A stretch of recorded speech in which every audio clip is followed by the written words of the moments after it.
Assalamualaikum warahmatullahi wabarakatuh. Saya Rosiana Melantika, NIM 66, pada mata kuliah Biokimia dengan dosen pengampu Dr. Hajah Siti Suryaningsi MSI, Pendidikan Kimia UIN Syarif Hidayatullah Jakarta. Saya akan melakukan praktikum uji lemak. Pada praktikum uji lemak ini, saya akan melakukan dua metode. Yang pertama, saya akan melakukan uji sederhana kandungan lemak pada makanan dengan metode kertas. Tujuannya yaitu untuk mengidentifikasi bahan pangan yang mengandung lemak dengan menggunakan kertas HVS. Yang kedua, yaitu saya akan menguji ketidakjenuhan lemak pada makanan.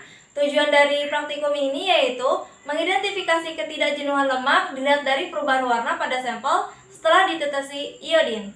Untuk itu, yuk kita simak bersama videonya. Baik teman-teman, berikut ini merupakan alat yang dibutuhkan untuk menguji kandungan lemak dan ketidakjenuhan lemak pada makanan. Alat yang pertama yaitu pisau, kemudian gunting, kemudian lakban, sendok, spidol, pipet tetes, plastik bening kotak kecil, kertas kecil, wadah kecil 3 buah, wadah besar 5 buah, kemudian lumpang dan alu. Selanjutnya yaitu bahan yang digunakan untuk menguji kandungan lemak pada makanan adalah pepaya, kemiri, pisang, putih telur, dan minyak goreng. Kemiri ini sudah saya haluskan, yang sebelumnya kondisinya seperti ini. Kemudian pepaya sudah saya haluskan dan pisang juga sudah saya haluskan. Nah, sebelum melakukan uji lemak, kemiri, pepaya, dan pisang ini dimasukkan ke dalam wadah yang berisi air yang sudah saya ukur sama rata.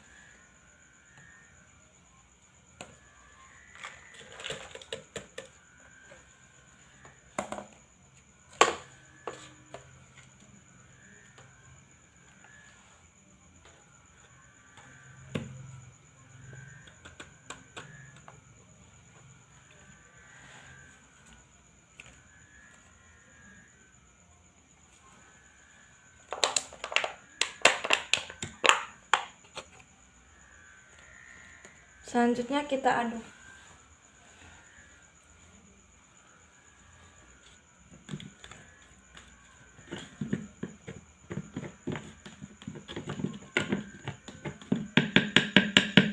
Sendoknya kita cuci dulu, baru kita aduk ke bahan lainnya.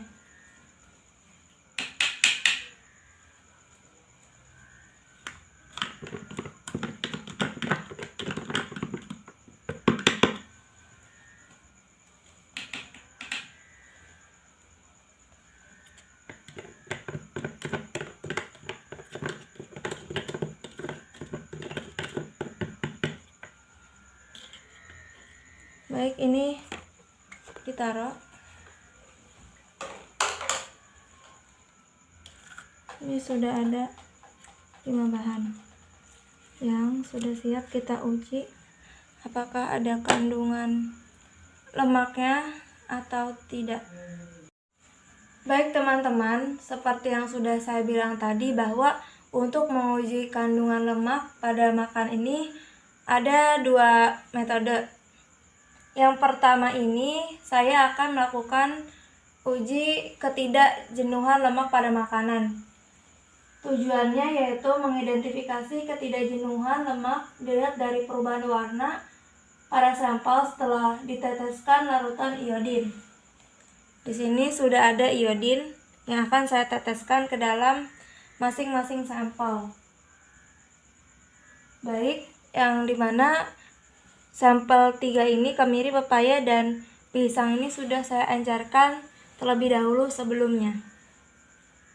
Oke, langsung saja. Semua sampel ini kita teteskan iodin secara bergantian.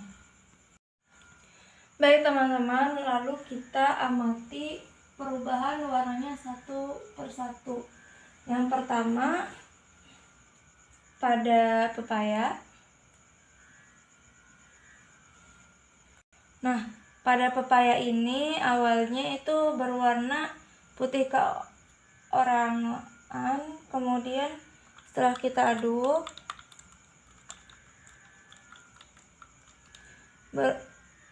berubah menjadi oranye. Kemudian selanjutnya pisang. Awalnya berwarna putih. Coba kita aduk.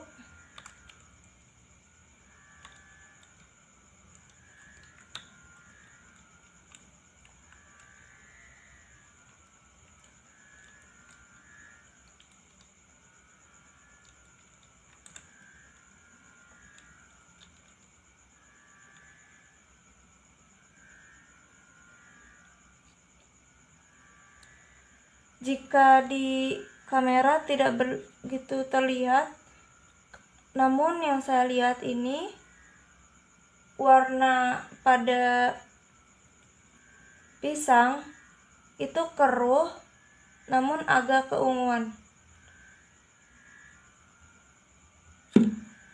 Selanjutnya itu minyak goreng.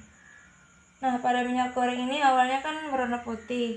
Selanjutnya sudah kita kocok menjadi oranye.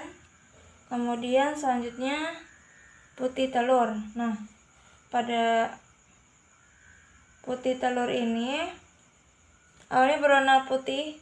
Mari kita kocok. Dan ternyata betadinnya itu hilang warnanya. Kemudian yang terakhir itu kemiri. Nah, pada kemiri awalnya berwarna putih jernih airnya, setelah kita kocok berwarna oranye, ya, warna betadin.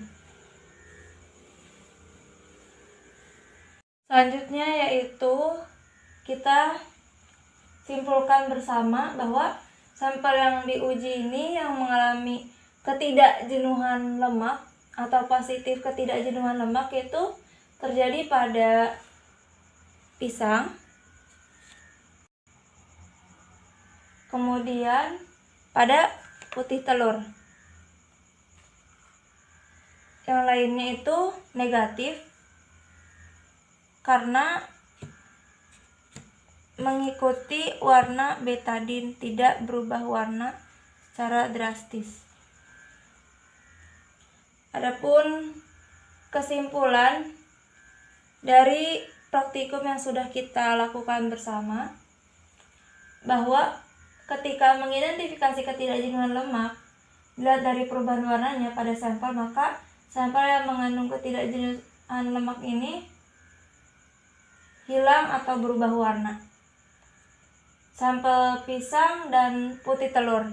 Pisang ini yang awalnya warna putih menjadi warna keunguan, sedangkan putih telur yang tadinya putih kembali ke awal, juga termasuk lemak yang tidak jenuh. Sedangkan pada sampel pepaya, kemiri, dan minyak warnanya itu berwarna betadin, jadi warnanya itu tidak hilang.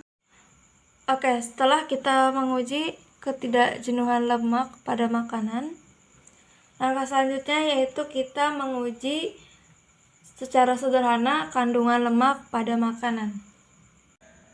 Alat yang pertama yaitu pisau, kemudian gunting, kemudian lakban, sendok, spidol, pipet tetes, plastik bening kotak kecil,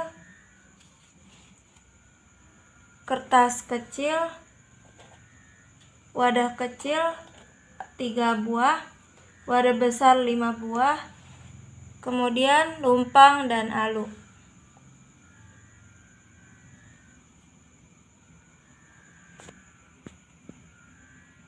Itu senter untuk melihat perbedaan dari sampel satu dengan sampel yang lainnya yang sudah digosokkan pada kertas HVS. HVS besar untuk kita beri nama, dan untuk tempat menaruh masing-masing sampel untuk dioleskan di kertas HVS agar kita dapat membedakan mana yang mengandung banyak lemak dan mana yang tidak. Oke, langsung saja. Ini di depan kita sudah ada bahan yang akan kita uji. Untuk bahan itu sama seperti tadi, uji ketidakjenuhan lemak. Sekarang uji sederhana lemak ini bedanya kemiri, pepaya, dan pisang ini kita tidak encerkan, tapi pepaya, pisang, dan kemiri ini langsung kita oleskan ke sini, sama seperti minyak dan putih telur. Oke, langsung saja. Untuk yang minyak, kita oleskan pada kertas ini. Pastikan kita mengoleskannya dengan jari yang berbeda. Untuk minyak kita menggunakan jari telunjuk. Kemudian kemiri menggunakan jari tengah.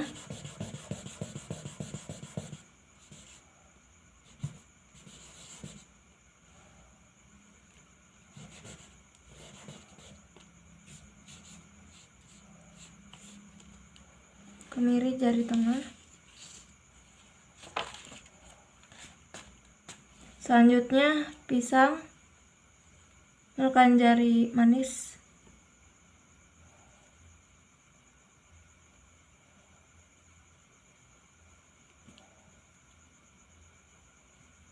Jari manis. Kemudian mungkin kita cuci tangan dulu.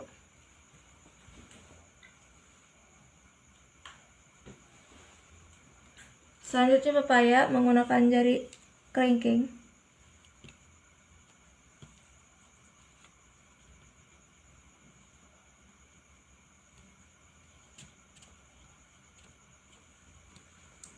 Sudah. Kemudian putih telur menggunakan jempol.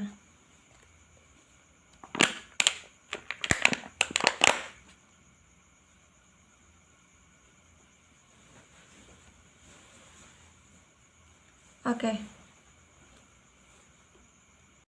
Setelah semua bahan kita oleskan pada kertas HVS putih, maka selanjutnya yaitu kita mensenterkannya satu persatu.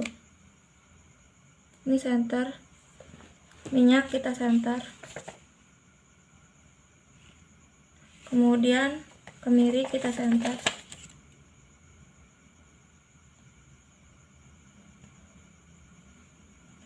Kemudian pisang,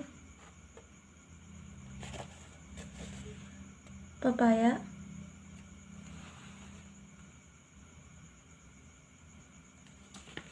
kemudian putih telur.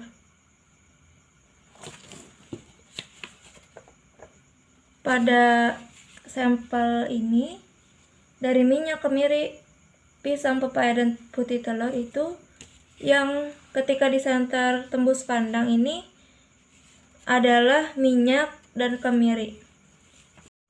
Baik teman-teman, dari praktikum tadi dapat kita simpulkan bahwa sampel yang mengandung lemak tinggi yaitu sampel kemiri dan minyak, karena pada sampel ini terdapat noda dan saat terkena sinar senter ini terlihat kertasnya ini tembus pandang antara minyak goreng dan kemiri.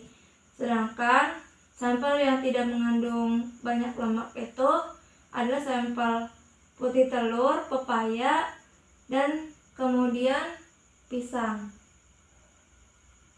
Karena kertas yang dioleskan sampel pepaya, pisang, dan putih telur ini tidak tembus pandang saat disenter. Baik teman-teman, demikian praktikum uji lemak, uji ketidakjenuhan lemak pada makanan, dan uji sederhana lemak. Demikian, terima kasih. Wassalamualaikum warahmatullahi wabarakatuh.